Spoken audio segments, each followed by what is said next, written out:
Good morning. Welcome back. I'm Lee Sharon, and this is Old Tavern Farm. I am out here in what is my sunflower patch. I also have Greek Giganta beans on the fence that you're sitting on. And over there is Halloween pumpkins. So I am out here harvesting my basil tops. This is Genovese basil, and I make my own basil pesto and freeze it for the year. I also dry my basil and store it in glass jars for my seasoning for the year. And so I'm out here on this very muggy morning before the mosquitoes wake up, and I'm doing a little garden work, and I thought I would bring you guys along to show you what we're doing this year in our main vegetable garden, where we grow most of what we eat for the year. So come along with me and I'll show you what we've got growing in our garden here in mid-July, Zone 5B 2024. Okay, just next to where I was standing here is my rows of potatoes. It's been kind of muggy and damp this year for this region. So I think I've got a little bit of blight happening right over in here, but we'll just have to see. Everything else looks good. One of the crops I'm really proud of here is holy basil. This is going to be dried for tea for the winter time. This stuff is great for immunity. It's antiviral, it's antifungal, it's antibacterial. It is considered a mild adaptogenic herb. As you can see, I need to trim this grass. That's how I'm weeding this year, just with the weed eater. And so I am going to need to trim off the seed heads again so that this beautiful plant can continue to grow. And then I will dry it, as I said. Over here is something we grow every year, kale. Most of our brassicas are sort of struggling this year. We've got cabbages over here, and over here is broccoli, and again, it's just sort of a little bit ragtag. So I think we've had a little bit of a problem with either some birds or some Japanese beetles, but we're just going to go with it. I've got cilantro over here, and again, I have not done the weeding this morning. This is cauliflower over here. And here next to these I think are our Brussels sprouts. But again, we're having trouble with our brassicas this year, but there's always something. Over here is next year's seed garlic. So this is hardneck garlic. And I just harvested my garlic, or my husband helped me to. And I'll show you that. This is just some zucchini. I use zucchini in my bakery to make a special recipe of zucchini bread that sells out every week. So I grow my own zucchini for that, and it's doing really well. Here's a nice little example. I believe this variety is called Caserta. And then there's some more over here. Really nice, doing well. And our soil is augmented with pig poo. We put our pigs, there's the potatoes. We put our pigs in our garden every year for the last 3 years. And this year we're going to try something different. We're going to establish their own paddock out in the center part of the farm out there. And we're going to leave them out there using solar energy to take care of them through the winter. And we're going to leave this this weed fabric down this year and do sort of a hybrid of Charles Dowding's no-dig method. So we're going to just leave this, and the soil underneath is very fertile. We've got worms for days in there. And so we're going to, obviously we need to rotate, but we're going to kind of just leave this stuff down and go back in again without tilling in the spring. So these are cucumbers, which are doing gorgeous. Last year's cucumbers really struggled. I'm not sure why. Again, there's always something that is a star and something that is not a star. You know, underneath here there's just lots and lots of flowers and very healthy vines and setting fruit, so we're gonna have lots of pickles. I also intersperse everything with marigolds, hoping that it keeps some of the pests out. It doesn't always work, but they're pretty. So under here, you guys, I'm gonna put a card in the upper corner. This is those Mother Earth beans that I talked about last year, growing on hoops on cattle panels. I do have some cucumbers growing down here as well. Woo. Yeah, the other thing we're having trouble with, snails.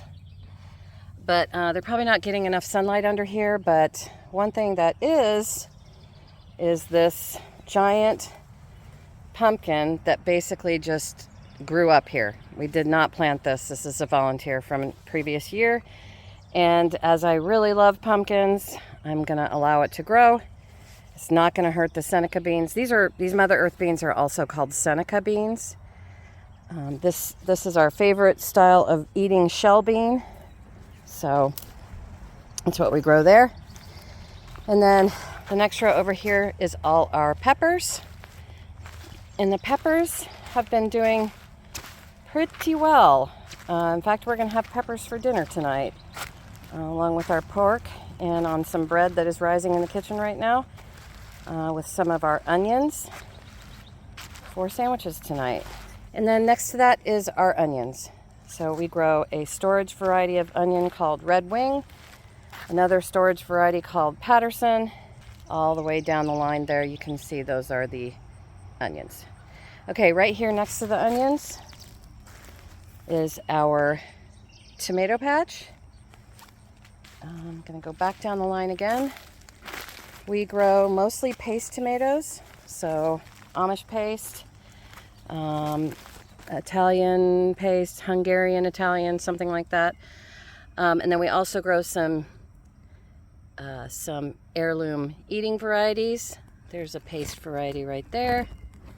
Paste tomatoes tend to be kind of elongated.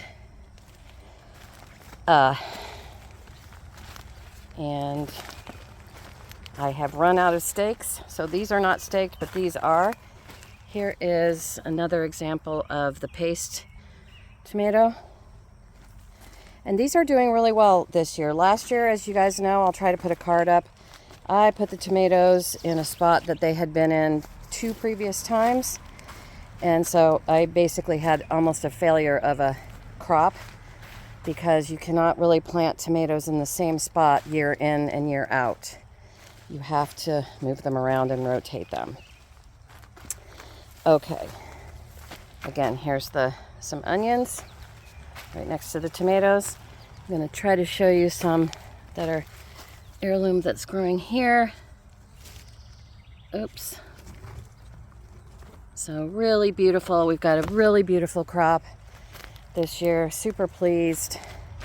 Over here in this little corner is all of our cherry tomatoes. So as you can see, the cherry tomatoes are just, our grandkids love cherry tomatoes. I shouldn't say that. Everybody in my family, except for me, loves cherry tomatoes. Actually loves tomatoes. I don't eat tomatoes. I don't really like raw tomatoes, but I do like tomato products like sauce and salsa and that type of thing. There's another example of some really beautiful tomatoes here. This is not a cherry tomato here. This is another one. Another heirloom tomato. And here's some more cherries. All right, so these are cherries. Anyway, I grow tomatoes because I love the smell of the plant. I like to tend to them. I like the products that they make. And they just are beautiful. So I grow them for the beauty. And then over here is a little corner of lima beans. My husband would remember the variety of this lima bean. I'll try and put it down in the description box. But it is Loving Life. And I don't know about you guys where you live, but we cannot find lima beans at the grocery store in the frozen section anymore. We don't eat canned beans other than like pinto beans. And we really don't eat that many canned beans anymore at all anyway. We really have gotten to the point where we are growing what we eat and eating what we grow. And as you can see, right there's a little lima bean pod. So we really pretty much eat all of our own beans now at this point in our homestead career.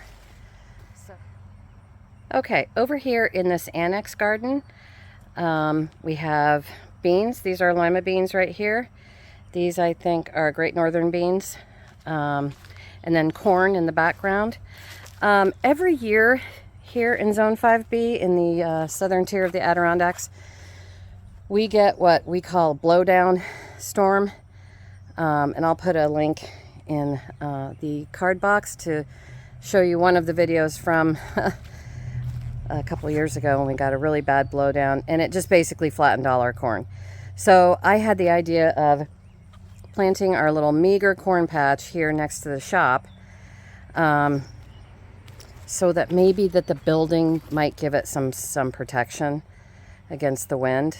We don't get really violent storms up here, but we can get really devastating straight line winds when the conditions are right. So yeah, here's hoping, but we'll eat some corn. Over here behind me, we are still cropping in with lettuce. And again, the weeds are starting to take a toll, but I just need to get out here with my trimmer.